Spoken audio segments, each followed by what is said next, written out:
Continuamos então com o Breno, autor do livro Embutidos, da Sobrevivência à Gastronomia. Esse invólucro do embutido, ele foi pensado ou foi o que tinha na mão e deu certo? Mais uma vez, por experiência. Experiência. Lá funcionou. Na verdade, saltos históricos, tecnológicos, acontecem um pouco porque você experimenta, né? Não tem outro jeito. E a estética, a ética, tudo depende um pouco desses saltos quase sempre ocasionais, né? Pense em qualquer coisa, por exemplo, essa mesa, ela tem esse formato assim, porque você tem ferramental para fazer isso. Sim. Entende? Do mesmo jeito, não dá para pensar no embutido, numa época que não havia plástico, não havia algum produto que você pode digerir, mas que não te faz mal, biodegradável. Pense em qualquer coisa. Existem embutidos que foram feitos para serem embutidos com linho. Mas mesmo isso, o linho é muitas vezes mais recente do que o próprio embutido. Então imagine... Mas aí ele só vinha como embalagem, você abria e comia. Lógico. Imagine que na história da cocção, você tem um momento que você cozinha, assa o animal inteiro. Certo? Você não limpa, tira vísceras, não sei o quê. No começo da história dessas relações não é assim, você assa e pronto. E eventualmente você come partes que eventualmente você descobre as suas características. E só descobriu porque ele experimentou. Só descobriu. Isso dá para comer, isso não dá para comer. Lógico. E o que eu faço com isso, o que eu não faço? Para ser uma coisa difundida como é difícil imaginar que essa foi uma cultura transmitida, não do ponto de vista vertical da história, mas do ponto de vista horizontal do globo. Entende? É imaginável, mas não parece tão provável, que a humanidade inteira tenha tido um relacionamento inteiro num determinado momento. Você pode imaginar que a origem do homem é da África, via, sei lá, pigmeus, esses pitecântropos que vão aparecendo de erectus para até essa menina que encontraram praticamente intacta. Bom, mas num determinado momento, a civilização chinesa tem um desenvolvimento seu, certo? E isolado, né? Nada a ver com o que estava acontecendo na Europa, nada a ver com o que estava começando a acontecer nas Américas. Então, caminhou para diferente. Então, como é possível, então, imaginar que a ideia de embutir está presente em todo o globo, em todos os lugares? Eu acho, por exemplo, receita de índio americano fazendo embutido. Carne seca é embutido? Então, seria embutido se tivesse dentro de um invólucro. Como não está, uma peça inteira. Mas foi também uma opção de conserva. Então, antes de ser embutido, a primeira opção é sempre a conserva de peça. Então, joelho de porco, presunto, o jarret, que é o calcanhar, a pata, né? Tem vários pedaços, a paleta, tem vários pedaços. Que poderiam ser conservados em pedaços.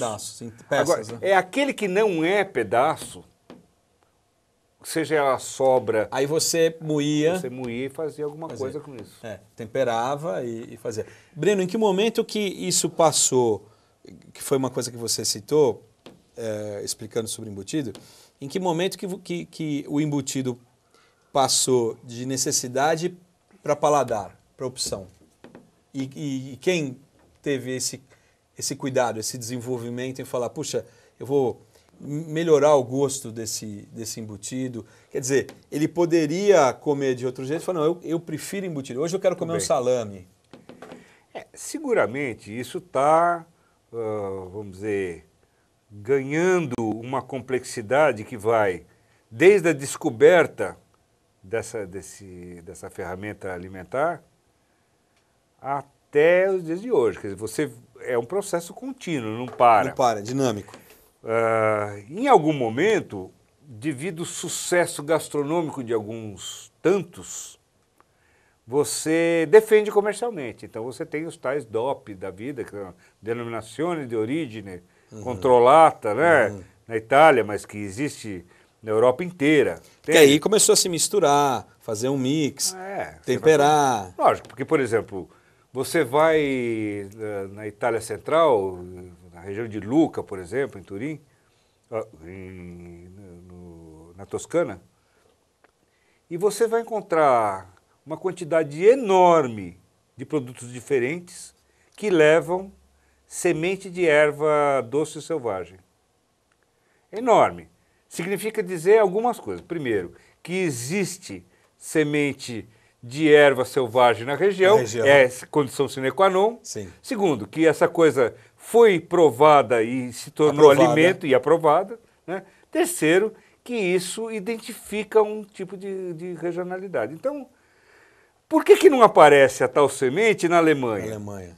Não tem a semente. Tem a semente. Né? E aí você começa a também, com isso, criar uma cultura daquele elemento, né?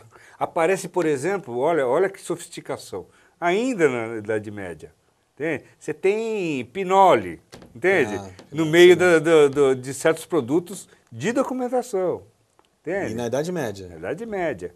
Aí, por exemplo, a primeira receita de mortadela é uma receita consagrada de uma abadia, 1100 e tanto, sei lá, eu tenho uma data aí, eu pus. Que continua. Né? E que continua, basicamente, continua sendo a mesma receita que foi sendo corrigida conforme você aumentava a produção e conforme havia acidentes de saúde.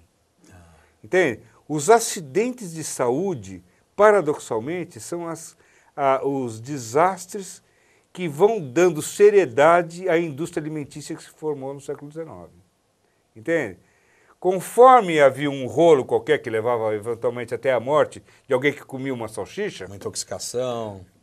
Acabava, desastre total, não só na família de quem teve o acidentado, né, como com a pessoa que produziu, que falia, que perdia totalmente a confiança.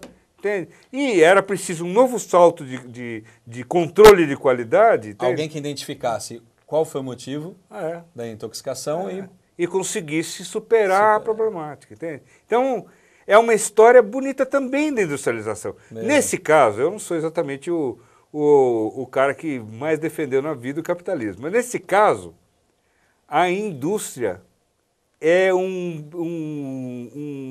elemento, a forma, o modo de produção industrial trouxe qualidade também.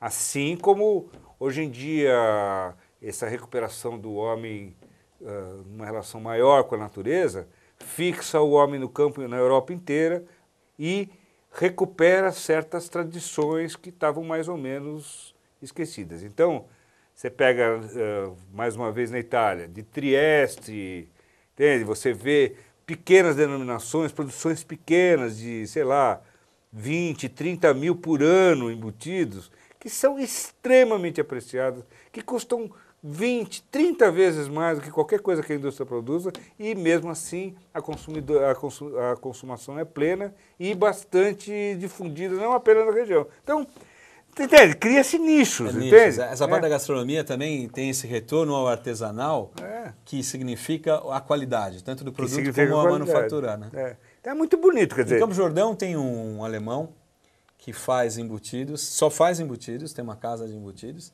mas é uma produção pequena, onde ele garante, por ser uma produção pequena, uma qualidade. Não será, por acaso, esse? É esse aí. Esse cara nós fizemos passo a passo com ele, entende? Tem de tudo, né? Mas o Harry Pizak é um dos melhores produtores de... Você pergunta para o Harry, eu fiz uma entrevista com ele para fazer isso aí. Eu falei assim, e daí, o que você atribui à qualidade do seu produto? Ele falou, bom, primeiro que eu fiz 3 anos na Alemanha de curso técnico. Ele não é um aventureiro, né? Não. E de moleque. Ele está com, acho que... Ele é novo, né?